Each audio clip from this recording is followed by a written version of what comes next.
That is that's what we're talking about, right? So, all right, I'm gonna make this quick. So,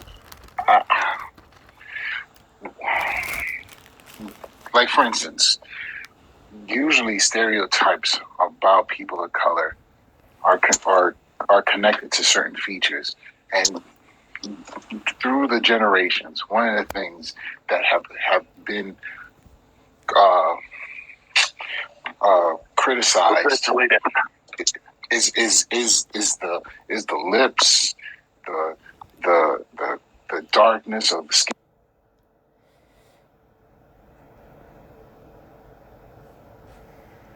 of hair, right?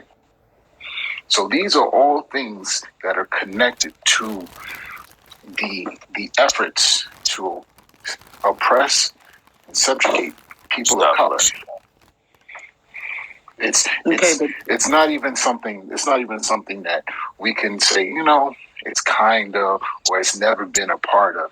They play a direct part.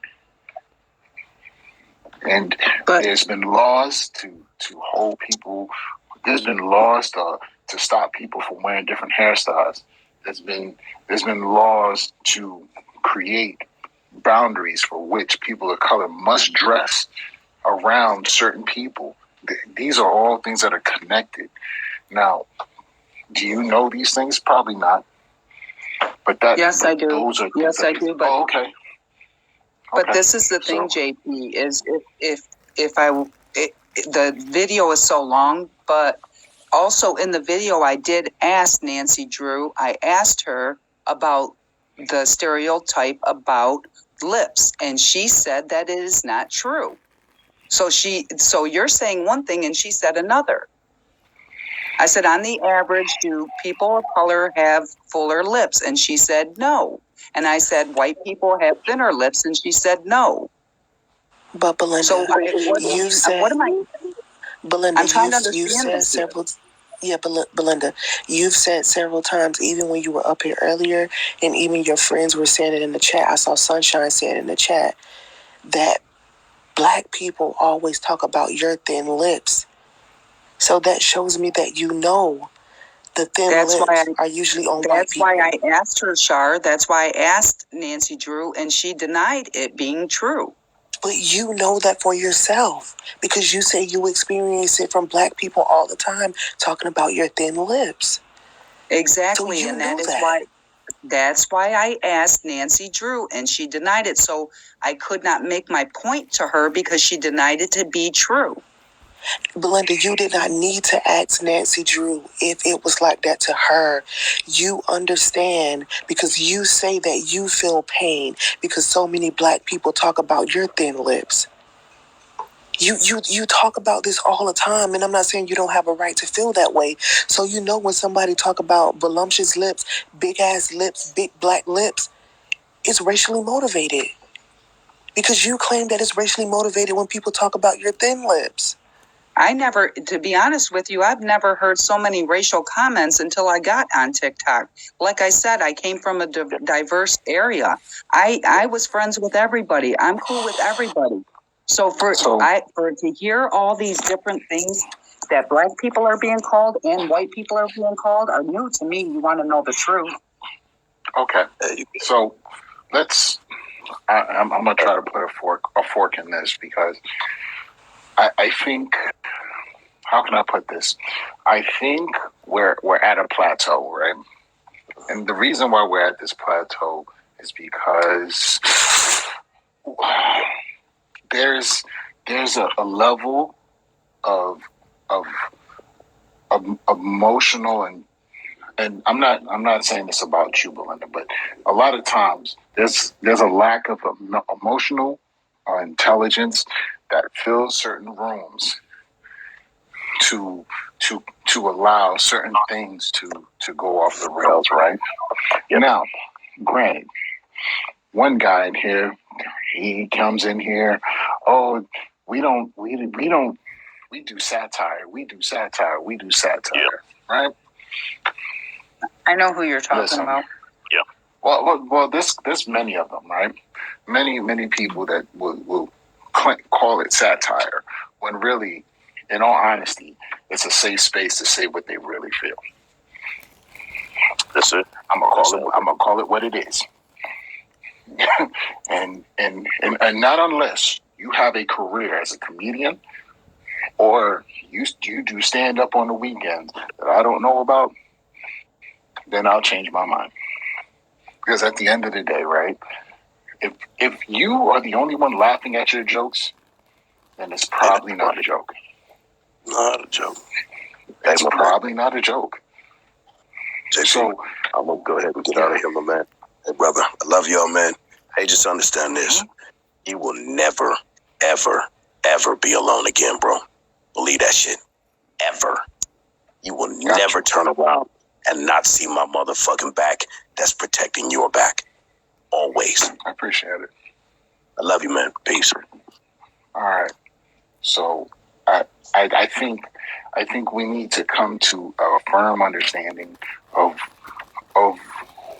what certain things that are put into an atmosphere can do to certain people, right? Because I'll be honest with you, Belinda, I never looked at the comments of like someone calling, saying, you got thin lips, ha ha ha. I never connected it to a racial undertone or connected it to an emotional weapon, so to speak. But you've given me a different perspective on that. So now I'll take that into greater consideration, and especially in spaces where I walk into. You know what? I know you think this is funny, but hey, maybe we should change the temperature in the room, because at the end of the day, we're trying to make a space where it's more inclusive. All right? Or whatever character features that may reside on one side and the other. But I could be cognizant of that. But these individuals that do this, in all reality, they are cognizant of it. They know it. They just choose to give this illusion that, it's not really how I feel. It's just satire. It's just jokes. Ha ha ha. You just fragile. No, it's not because we're fragile. We see through the bullshit. We see through it. And when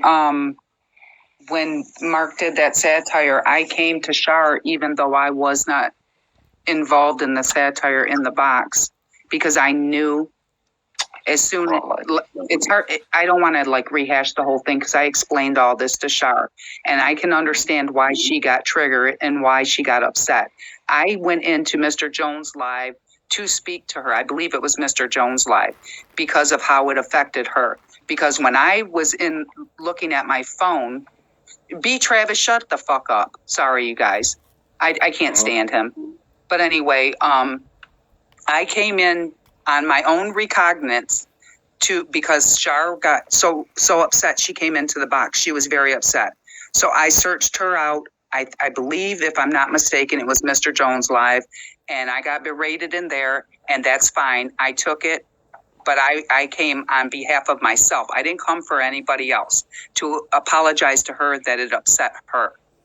I try to right my wrongs, just like JP, you were in Stitches Live that time that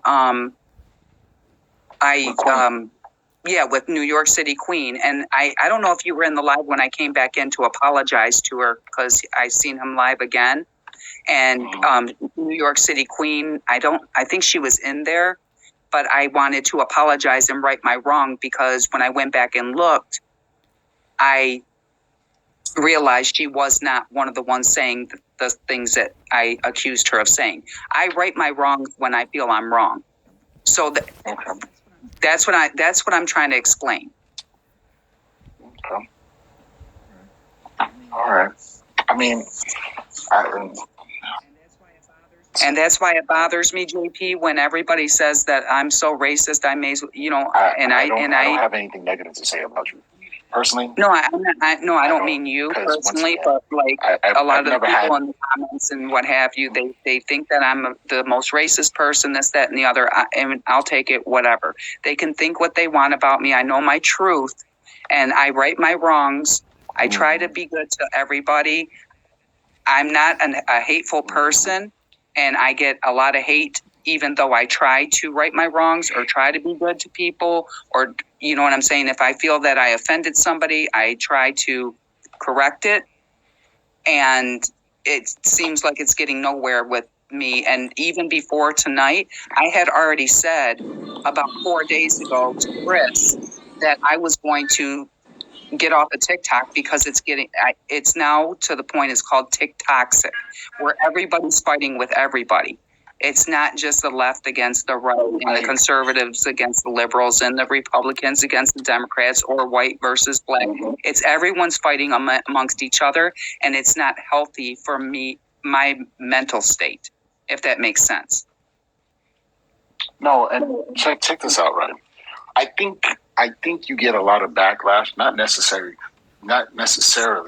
and I'm trying to be, trying to be open with you.